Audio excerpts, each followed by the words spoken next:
बड़ी खबर आपको बता दें, 48 सीटों पर चुनाव आयोग का रुझान सामने आ गया है। 48 सीटों पर इस वक्त चुनाव आयोग ने बताया है, जहां आरजेडी 4 से तो कांग्रेस 2 सीटों पर है, सीपीआई-एमएल 1 सीट पर आगे चल रही है। जानकारी दें आपको, बीजेपी 16 सीट पर है, जेडीयू 9 सीट पर है और एलजेपीआर 3 सीटों पर आगे निकल गई है।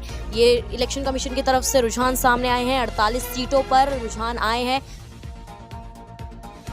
48 सीटों पर चुनाव आयोग का रुझान सामने आ गया है। 48 सीटों पर इस वक्त चुनाव आयोग ने बताया है, जहां आरजेडी 4 से तो कांग्रेस 2 सीटों पर है, सीपीआई-एमएल 1 सीट पर आगे चल रही है। जानकारी दें आपको, बीजेपी 16 सीट पर है, जेडीयू 9 सीट पर है और एलजेपीआर 3 सीटों पर आगे निकल गई है। ये इलेक्शन कमीशन की तरफ से रुझान सामने आए हैं। 48 सीटों पर रुझान आए हैं।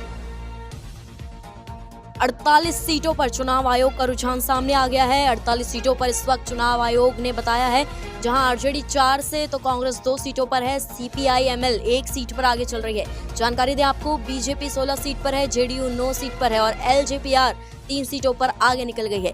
ये इलेक्शन कमीशन की तरफ से रुझान सामने आए हैं। 48 सीटों पर रुझान आए हैं।